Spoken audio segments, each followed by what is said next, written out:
बिस्मिल्लाहिर्रहमानिर्रहीम, अस्सलाम वालेकुम। औरंगजेब सोहरवर्दी एक दफा फिर आपके साथ। आज के सेशन के आगाज में मैं चाहूंगा कि आप सब लोग जरा सोचिए कि कई दफा ऐसा होता है कि कोई पब्लिक स्पीकर, कोई एक्टर सामने आए, कोई शख्स हमें किसी मीटिंग में, किसी सेमिनार में, किसी पार्टी में मिल जाए और जो ही वो गुफ्तगू शुरू करे या अपने डायलॉग बोलने शुरू करे तो एक सहर सा छा जाए, उसकी बातों में इतनी कशिश और इतनी अट्रैक्शन हो कि सब मबहूत हो जाए।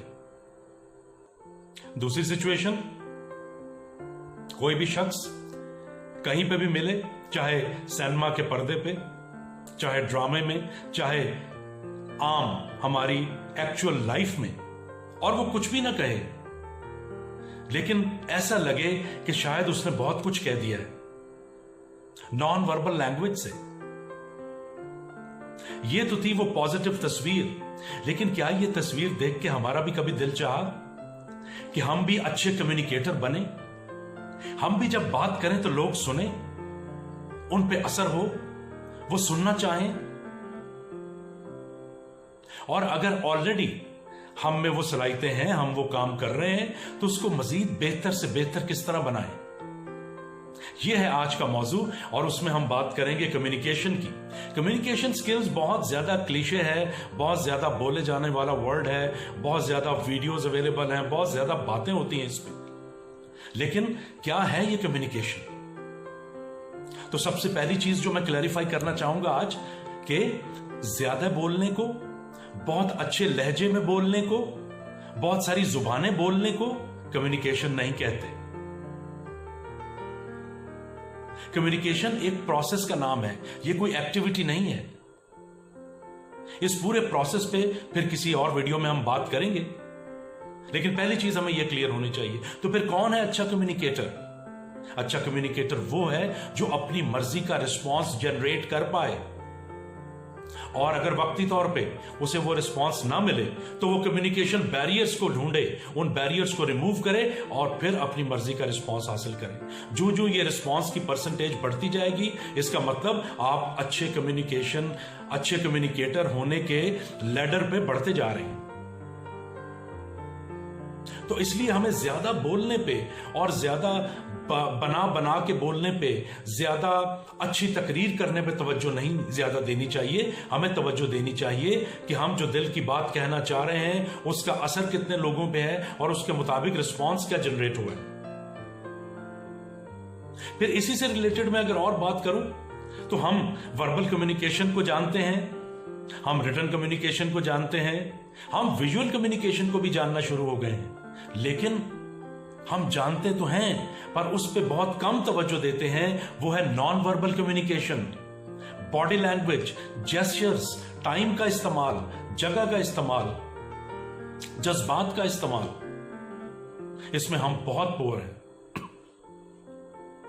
और नॉन वर्बल कम्युनिकेशन इतना पावरफुल टूल है, ये इतनी पावरफुल कम्युनिकेशन है कि 60 से 70% इसका असर होता है और बाकी 20 से 30% आपकी वर्ड्स का और बाकी चीजों का असर होता है। तो आज के सेशन में फिलहाल ये एक इंट्रोडक्टरी सेशन है। अगले सेशंस में हम बात करेंगे मुख्तलिफ कन्वर्सेशन की शक्लों की, कम्युनिकेशन की शक्लों की। अल्लाह हाफ़िज़। तो हम बात कर रहे थे कम्युनिकेशन की, और हम बात कर रहे थे कि उसकी टाइप्स कितनी हैं, और कुछ मिथ्स की बात हम कर रहे थे। उसमें जो मेन पॉइंट हमने देखा वो ये था कि वर्बल कम्युनिकेशन से ज्यादातर हमारा वास्ता पड़ता है और हम उसी पे ज्यादा फोकस करते हैं, जबकि बहुत ज्यादा इंपॉर्टेंट है non verbal communication. Non verbal communication में आपके जेस्चर्स आते हैं, आपके फेशियल एक्सप्रेशंस आते हैं, जैसे मैंने कहा, जगह का इस्तेमाल, वक्त का इस्तेमाल, और इस पे बहुत कम लोग तवज्जो देते हैं और कम्युनिकेशन में नाकामी का सामना करना पड़ता है उन्हें, और बाजुकात बहुत प्रॉब्लम्स भी आ जाती हैं। सो जितने बेहतरीन वर्ल्ड के पब्लिक स्पीकर्स हैं, एक्टर्स हैं, कम्युनिकेटर्स हैं, वो अपनी नॉन वर्बल कम्युनिकेशन स्किल्स को बहुत ज्यादा यूज करते हैं।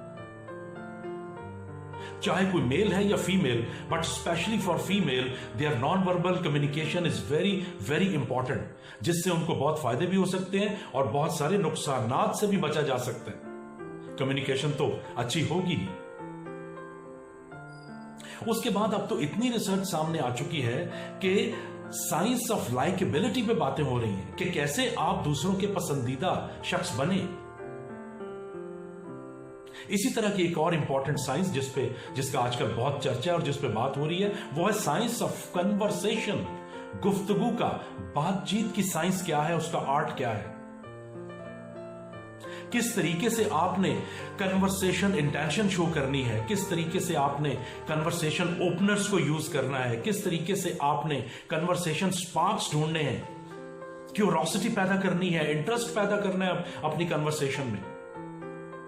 यह सब तब होगा जब हम जैसे हैं उसी नेचुरल ऑरा में रहते हुए, अपने नेचुरल स्टाइल को, अपने नेचुरल टैलेंट को डिस्टर्ब ना करते हुए ये कम्युनिकेशन स्किल्स को सीखें, बोलना सीखें, पॉजेस सीखें, इफेक्टिव सेंटेंसेस की कंस्ट्रक्शन सीखें और उनकी अदायगी सीखें, नॉन वर्बल कम्युनिकेशन को यूज करना सीखें। जब भी किसी महफिल में, किसी जगह पे हमारी दूसरों से मुलाकात हो तो किस तरीके से हमने गुफ्तगू का आगाज करना है, किस तरीके से गुफ्तगू को ज्यादा से ज्यादा इंटरेस्टिंग बनाना है, किस तरीके से गुफ्तगू को ज्यादा से ज्यादा फायदेमंद बनाना है। यह सोच ना होने की वजह से ज्यादातर हमारा वक्त बेकार किस्म की बातों में, लंबी लंबी डिस्कशंस में गुजरता है, यूजलेस डिबेट्स में गुजरता है। जितने भी लोगों ने दुनिया में कामयाबियां हासिल की हैं, ये एक समंदर है इल्म का जो सीखा जा सकता है, जिसके लिए उम्र बहुत थोड़ी है। लेकिन हम जितना सीखेंगे वो हमारी पर्सनालिटी में, हमारे काम में रिफ्लेक्ट होगा और उसके असरात अच्छे या बुरे वो हमें ही भुगतने। अच्छे होंगे तो हम दूसरों पे भी ज्यादा इन्फ्लुएंस कर सकेंगे। अच्छा कम्युनिकेटर बनने के लिए एक तो इन चीजों का, बुनियादी चीजों को समझना जरूरी है। दूसरा, नॉन वर्बल कम्युनिकेशन को ज्यादा से ज्यादा इफेक्टिवली यूज करना जरूरी है। और जब कभी गुफ्तगू का किसी महफिल में मौका मिले तो साइंस ऑफ कन्वर्सेशन के, जिसके कुछ टिप्स अभी मैंने आपको बताए हैं, उसको इस्तेमाल करना बहुत जरूरी है। अब इन सारी बातों को जो दो चीजें आपकी मदद कर सकती हैं वो ये, मौके की मुनासबत से बात करना, मौके की मुनासबत से खामोश होना। बाज़ औक़ात खामोशी भी एक बहुत कमाल की जुबान बन जाती है और बहुत कुछ कह जाती है। और अगर आप में यह सलाहियत है तो जरूरी नहीं कि आप अपने अल्फाज के जरिए गुफ्तगू करें, आप अपनी खामोशी से, अपनी नॉन वर्बल लैंग्वेज से भी बहुत कुछ समझा सकते हैं। उसके लिए लिसनिंग स्किल्स को इंप्रूव करना is very important. Most of us just want to talk and talk. We want to put across our point of view. लेकिन सुनते कम है, जिससे हमारा दिमाग तेजी से मूव करता रहता है। जो हम अल्फाज की अदायगी कर रहे हैं, जो कहना चाह रहे हैं, सिर्फ उस पर तवज्जो देता है। जो लोग हमें सुनाना चाह रहे हैं उस पर तवज्जो नहीं देता।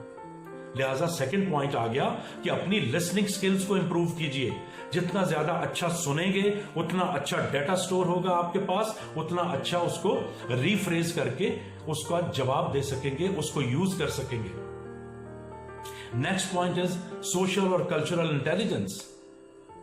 जैसे मैंने पहले कहा कि मौके की मुनासबत से बात करना, मौके की मुनासबत से खामोश होना, मौके की मुनासबत से वर्बल कम्युनिकेशन यूज करना, मौके की मुनासबत से नॉन वर्बल कम्युनिकेशन यूज करना। यह तब आएगा जब हम अच्छे ऑब्जर्वर हैं, जब हम कल्चरल और सोशल इंटेलिजेंस पे काम करते हैं। हमें पता है कि हमारे इर्द गिर्द क्या हो रहा है, लोगों के चेहरों के तासुरात क्या कह रहे हैं, लोग क्या सुनना चाह रहे हैं, क्या नहीं सुनना चाह रहे हैं।